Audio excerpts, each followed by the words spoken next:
Every once in a while, you find that figure in an unexpected place, and you buy it, and you find out it's one of your favorite things ever. And that was the case for me and this Threezero MDLX Bumblebee. Now, I have the Threezero MDLX Optimus Prime, and when I got that, I wasn't super impressed.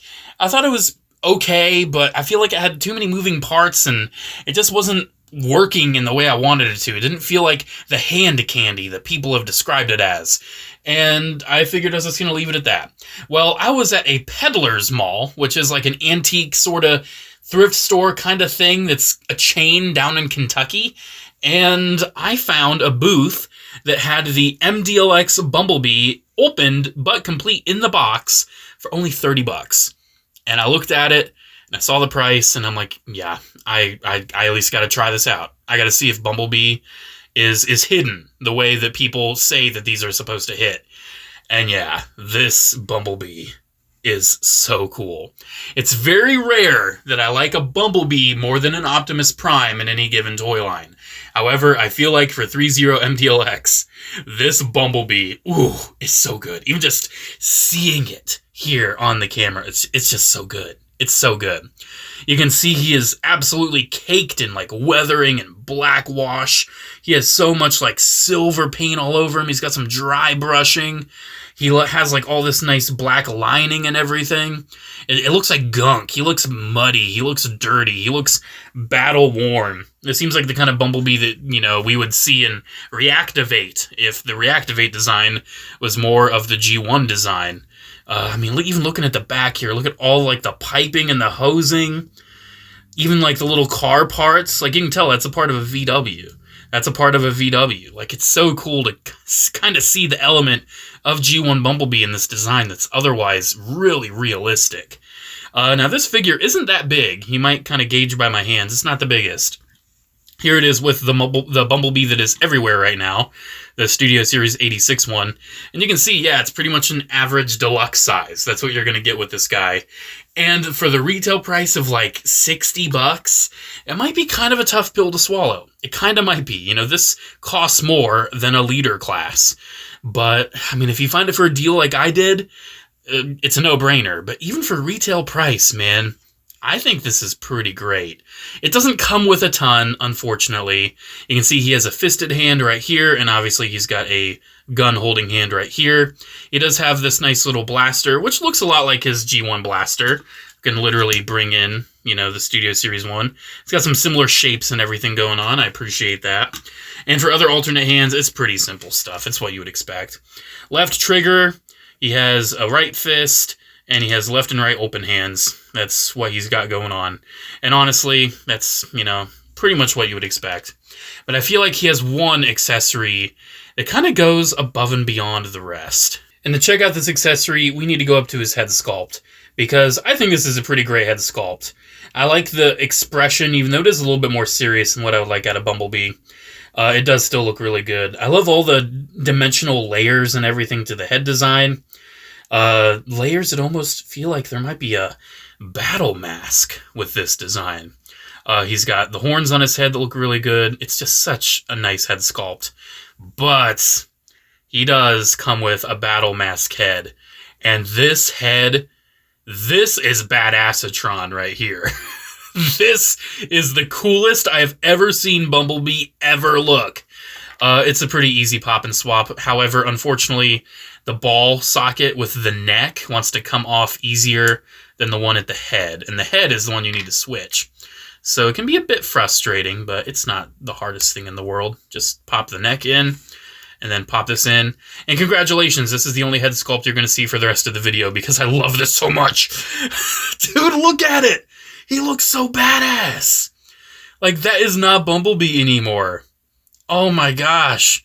I feel like a gold bug! This is so cool! I mean, just looking at all these details and everything, like, mixed with this head sculpt, like, even look at under the arm. Look at all the details, like, on the side of the torso. When you do, like, the ab crunch, there's a little bit of, like, silver that's exposed. I mean, even looking at the side skirts, how these, like, move out of the way and everything, and just the shape and everything of them. Like, I just got to get closer on the detail. Even under the foot. We do have the little Threezero marking right there. But yeah, I am very happy with this. Oh my gosh, the tire even spins. They put a tire in there that spins.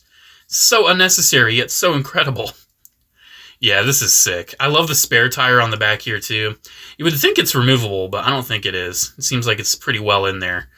Yeah, this is just so cool looking. It's so cool. And to go over articulation, I feel like even the articulation on this is more fun and fluid than Optimus Prime.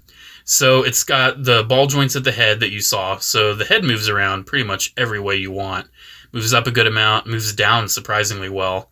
The shoulders kind of have like this double ball butterfly thing going on. So you can shrug them, you can move them up. Very nice. The shoulder pad moves out to accommodate for the arms moving out. Bicep swivel, double elbow, moves pretty good. You can kind of see how that little bit right there will actually kind of sink in once you move the elbow. The wrists are on very similar double balls that the head is on. The waist can rotate as well as tilt and crunch and go back. You can see it's on a big metal ball joint as I just popped it off. This guy does not pop apart very easily, by the way. I just used too much force. The hip skirts move out of the way entirely for you to move the legs out as well as forward a good amount. Thigh swivel, double jointed knee, moving pretty good. Then the ankles are surprisingly decent. Like you have like the shift in the ankle, which helps you kind of position it in different ways. And of course, you've got a tilt as well. So I feel like just even posing this guy, it's hand candy, man. This is what I expected out of Optimus, and Optimus just didn't give it to me. He just had too many moving parts. Because, I mean, these figures feel good. Like, there's die cast in it. The joints are very nice and smooth and buttery. Like, that's what these are supposed to be. And I am very, very happy with this Bumblebee. I think I've mentioned him enough. Let me go ahead and bring him in. This is my first time seeing them together.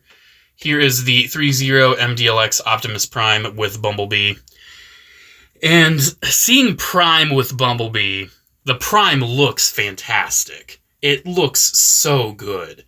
But I just feel like the articulation and everything, it wasn't moving like Bumblebee, man. It just wasn't moving like Bee, and I still feel like it ain't really moving like Bee. Here, let's get this big axe out of the way, because he doesn't hold that too well. Like, the arms aren't too bad, but I feel like my main issue is here at the legs. I mean, he's got a little, like, dangly bits.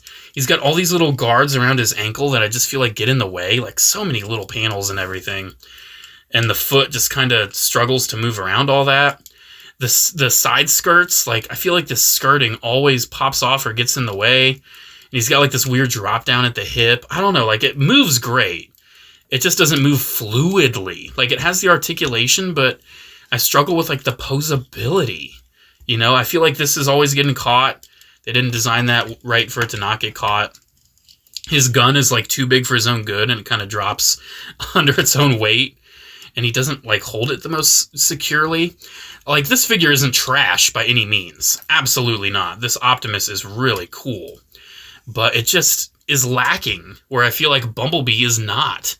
It's just very odd to me how Optimus, you know, who is still a cool figure, is actually overshadowed by Bumblebee? Like, what? I mean, even just looking at these both together, I think the Bumblebee looks cooler. I genuinely do. It's an anomaly, dude. It's an anomaly. I'm not sure if I'm going to get any more past this. Maybe if the opportunity presents itself. You know, I might get Megatron if I can get him cheap. But I am not looking to collect this line. Threezero MDLX is a little too expensive for me to just buy a Sideswipe or a Jazz or the Seekers. They're just a little too expensive. I mean, the Seekers are over $100. Come on. But I mean, for 80 a piece for like the larger ones, and Bumblebee's like, what, 60, 70? They're cool. They're cool. But I feel like it's one of those lines where you just kind of pick and choose. You get that one you really like, or those couple you really like, or you get them for a good deal. And in this case, Optimus, I spent full price on him because I'm an Optimus Prime nut. And Bumblebee, I just happened to cross him, and he ended up being my favorite of the two. So there we go, guys. There's my look at the Threezero MDLX Bumblebee. Came out a couple years ago, but hey, it's better to be late than never, especially for a figure as surprisingly awesome as this. I like it more than Optimus, and that's crazy to me. It's absolutely crazy. Now, granted, something similar happened with like the Earthspark spin changers, where I liked Bumblebee more, but those are trash. These are higher end figures, and the fact that I like a higher end Bee more than a higher end Prime, my brain is struggling to compute that. But hey, let me know what you think down in the comments below. Which one of these two do you prefer more? I did do a review on Optimus if you want to check that out. I think it's pretty cool. I haven't gotten any more than just these two. But hey, let me know what you think. Do you have these? Do you like them? Do you like Megs more? Starscream more? Just let me know. Let me know. Alrighty, guys. Thank you very much for watching. Special shout out to channel members. As always, thank you all so much for the continued support. Have a great one, guys, and I'll see you in the next video. Bye.